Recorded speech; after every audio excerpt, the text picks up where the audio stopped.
तो मूवी की शुरुआत होती है होम मिनिस्टर के बेटे अर्जुन से। अर्जुन प्लेन में सफर कर रहा होता है और तभी उसे एक लेडी दिखती है। उसे देखकर अर्जुन तुरंत पहचान लेता है कि इसका एमएमएस वायरल हो चुका है। अब अर्जुन उस लेडी को धमकाता है, कहता है मुझे खुश कर वरना वह उसके बच्चे को एमएमएस दिखा देगा। यह सुनकर लेडी डर जाती है और अर्जुन उसके साथ गलत काम करने को होता है। तभी वहां धमाकेदार एंट्री होती है संजय की। संजय अर्जुन और उसके बॉडीगार्ड्स की धुनाई कर देता है और अर्जुन से लेडी से माफी भी मंगवाता है। इस घटना की खबर जब होम मिनिस्टर प्रधान को लगती है कि अर्जुन को किसी ने मारा है तो प्रधान का गुस्सा फूट पड़ता है। उसको अब कैसे भी करके अपने बेटे का बदला लेना था। वह ऑफिसर प्रकाश को संजय को पकड़ने के लिए कहता है ताकि संजय को सबक सिखा सके। जब प्रकाश संजय के घर जाता है उसे अरेस्ट करने, तो देखता है कि यह घर नहीं बल्कि पूरा महल है और संजय असल में राजकोट का राजा है। महल के अंदर प्रकाश से संजय की बीवी साईश्री मिलती है। वह बताती है कि संजय थाने जा चुका है क्योंकि उसे पहले ही पता चल गया था कि प्रकाश आने वाला है। प्रकाश बाहर जाने लगता है लेकिन बाहर का नजारा उसे चौंका देता है। वहां कई लोग थे जो यह सोचकर गुस्सा थे कि पुलिस संजय के घर क्यों आई। प्रकाश की गाड़ी तोड़ दी गई थी। फिर वह साईश्री की गाड़ी से थाने जाता है जहां संजय कई बड़े अधिकारियों के साथ बैठा था। वह अधिकारी प्रकाश को सावधान करते हैं, कहते हैं संजय से पंगा मत लो वरना बर्बाद हो जाओगे। संजय वहां से चला जाता है। हालांकि वह अपने वाइफ से पहले समाज के लोगों पर ज्यादा ध्यान देते हैं और अपने आसपास के लोगों की मदद करना मतलब उसके अंदर कुछ एक्स्ट्रा ह्यूमैनिटी है। अब आते हैं शाम की बात पर। संजय की एनिवर्सरी होती है और वह पूरे शहर को पार्टी देता है। संजय दिल का काफी अच्छा आदमी था और साईश्री उससे बेहद प्यार करती थी। पार्टी के बाद जब संजय घर जा रहा होता है तभी कुछ लोग उस पर अटैक कर देते हैं। संजय अपनी बीवी को इस बारे में पता नहीं लगने देता और उन लोगों को मारकर वहां से निकल जाता है। साईश्री की लाइफ में आज भले ही सब कुछ है लेकिन वह हमेशा चाहती है कि संजय उसके साथ कुछ वक्त बिताए। पर संजय राजा है, उसके पास टाइम की थोड़ी कमी है। फिर भी वो अपनी पूरी जान से साईश्री को चाहता था।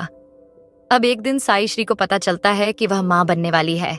वह संजय को बताने जाती है लेकिन तभी संजय की खदान का मैनेजर आया और बताया कि उससे बड़ी गलती हो गई है। एक आदमी ने उससे 20 किलो एक्सप्लोसिव मांगा था और बदले में लाखों रुपए दिए थे। पैसों के लालच में आकर उसने एक्सप्लोसिव दे दिए। अब पता चला कि वही एक्सप्लोसिव पंजाब में धमाके के लिए यूज हुआ था जिसमें कई लोग मारे गए।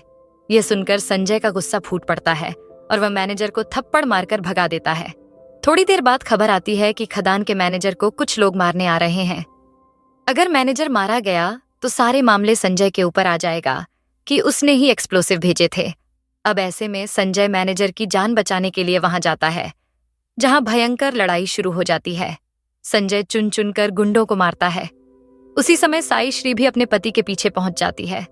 वहां गुंडे एक बड़ा विस्फोट कर देते हैं। संजय और उसके लोग किसी तरह बच निकले थे। अब संजय सोच रहा था कि उसे अपने मैनेजर को कैसे भी करके कोर्ट पहुंचाना होगा ताकि सारे इल्जाम उसके ऊपर ना आए। लेकिन कोर्ट खुलने में अभी 3 दिन थे क्योंकि सैटरडे और संडे की छुट्टी थी। तभी संजय की पत्नी की तबीयत बिगड़ जाती है और वह संजय को यह नहीं बता पाती कि वह मां बनने वाली है। असल में खदान पर विस्फोट के कारण उसकी तबीयत और खराब हो गई थी, इसलिए साईश्री को हॉस्पिटल में एडमिट करवा दिया जाता है। इधर मंडे में संजय अपने मैनेजर की गवाही कोर्ट में करवा देता है और मामला यहीं सुलझ जाता है। फिर बड्ढे डॉक्टर साईश्री के इलाज के लिए आते हैं पर कोई भी साईश्री को बचा नहीं पाता और उनकी मौत हो जाती है। जब यह बात संजय को पता चलती है तो वह पूरी तरह टूट जाता है क्योंकि अब उसकी जिंदगी का कोई सहारा नहीं बचा था। फिर डॉक्टर बताते हैं कि साईश्री ने अपने लंग्स, आईज और हार्ट डोनेट किए थे। साईश्री की बॉडी से यह सब निकाल लिया जाता है और संजय उनका अंतिम संस्कार कर देता है। उसे हर समय साईश्री की याद सताती रहती थी और उसे यह भी गिल्ट था कि उसने अपनी बीवी को कभी समय नहीं दिया। कुछ दिनों बाद संजय को पता चलता है कि साईश्री के अंग 3 लोगों में ट्रांसप्लांट हो चुके हैं और वे लोग सही सलामत हैं। संजय डिसाइड करता है कि वह उन लोगों से जरूर मिलेगा ताकि देख सके कि उसकी बीवी के अंग सही सलामत हैं। मुंबई पहुंचते ही संजय सबसे पहले धारावी में उस बच्चे से मिलने जाता है जिसे साईश्री के लंग्स मिले थे। लेकिन वहां की बस्ती देखकर संजय को समझ आता है कि वहां इतना पोल्यूशन है कि किसी के भी लंग्स मुश्किल में आ सकते हैं। संजय को पता चलता है कि विराट नाम के एक बड्ढे आदमी ने आधी जमीन खरीद रखी है और आधी जमीन पर बस्ती वाले रहते हैं। विराट आए दिन कूड़ा फेंकवाकर जलवाता रहता है ताकि बस्ती वाले डर कर या मर कर जमीन खाली कर दें। इसके बाद संजय जाकर बचे हुए जमीन खरीदता है ताकि बस्ती वाले सुरक्षित रहें। संजय का यह कदम उसे वहां का हीरो बना देता है। फिर वह वैदेही नाम की महिला से मिलने जाता है जिसे सईश्री की आंखें मिली थीं। वहां संजय को पता चलता है कि वैदेही के ससुराल वालों ने उसे ज्यादा फ्रीडम नहीं दी है। आखिरी में वह निशा नाम की लड़की से मिलने जाता है जिसे सईश्री का दिल मिला था। निशा की हालत देखकर उसे पता चलता है कि ट्रांसप्लांट हुआ दिल ठीक से काम नहीं कर रहा है और उसकी मौत कभी भी हो सकती है। संजय तुरंत दुनिया के सर्वश्रेष्ठ कार्डियोलॉजिस्ट से कंसल्ट कर निशा का इलाज करवाता है और निशा ठीक हो जाती है। तीनों लोगों से मिलने के बाद संजय ट्रेन से वापस जाने लगता है, लेकिन रास्ते में मिनिस्टर प्रधान की रैली पड़ती है और इसी बीच अर्जुन ने संजय को देख लिया। अर्जुन तय करता है कि वह संजय से अपना बदला जरूर लेगा, लेकिन जब अर्जुन संजय पर हमला करने जाता है तो एक दुर्घटना में उसकी मौत हो जाती है।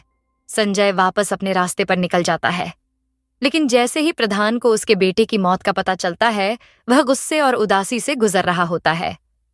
वह यह पता लगाने की कोशिश करता है आखिर उसके बेटे को मारने वाला कौन था। जब उसे पता चलता है कि इस सब में संजय शामिल था, तो उसे लगता है कि यह काम संजय का ही है।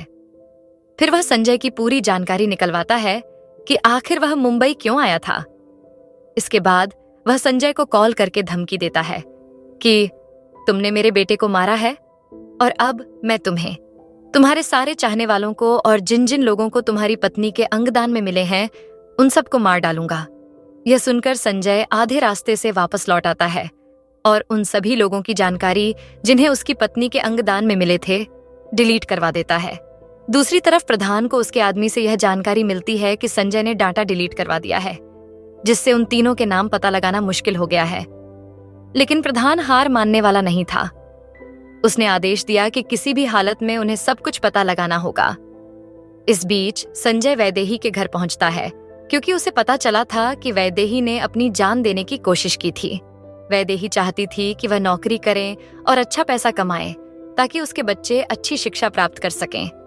लेकिन उसके ससुर नहीं चाहते थे कि महिलाएं घर से बाहर काम करें, क्योंकि उन्हें बाहर की दुनिया खतरनाक लगती थी और अक्सर महिलाओं के साथ घटनाएं होती रहती थीं।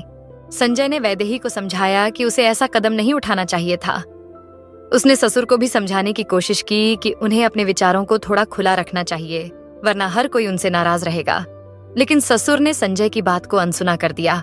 प्रधान को उन तीनों का नाम तो पता नहीं चला, लेकिन उसने खदान के मैनेजर को पकड़ लिया और उससे संजय को फंसाने के लिए झूठा बयान दिलवा दिया।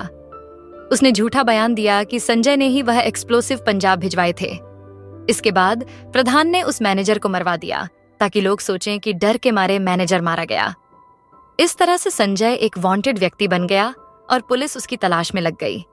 उधर संजय निशा से मिलता है, जो एक लड़के से प्यार करती थी, लेकिन लड़के ने सिर्फ निशा के साथ टाइम पास किया था, जिससे वह डिप्रेशन में चली गई थी।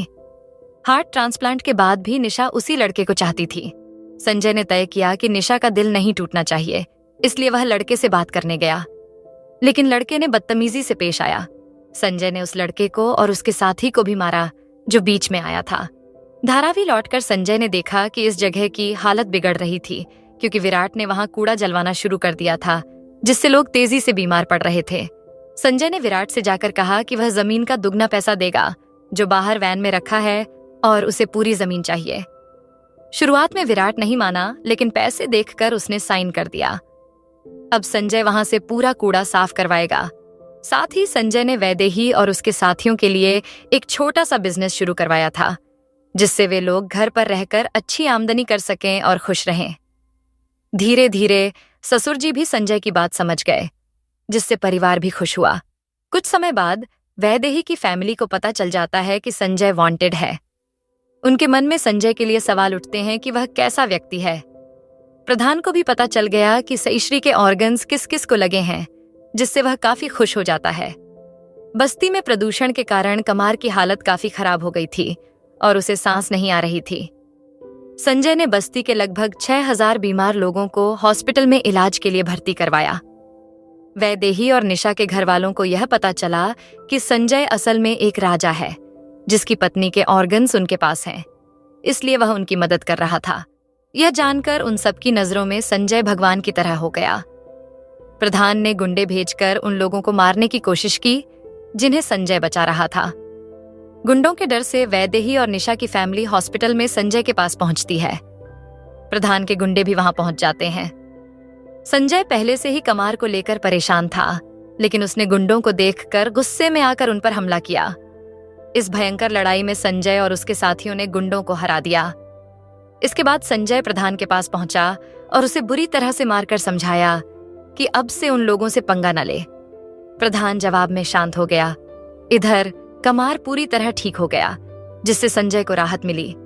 कुछ समय बाद कोर्ट ने संजय पर से केस हटाकर उसे निर्दोष करार दिया। संजय खुश हुआ। जब संजय हॉस्पिटल से बाहर निकला, उसने देखा कि बस्ती के कई लोग वहां उसके स्वागत में जुटे थे।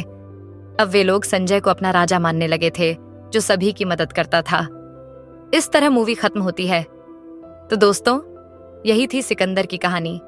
अगर पसंद आई तो लाइक, शेयर और फिल्मी ईल को सब्सक्राइब जरूर करें। मिलते हैं अगली कहानी में। Bye bye.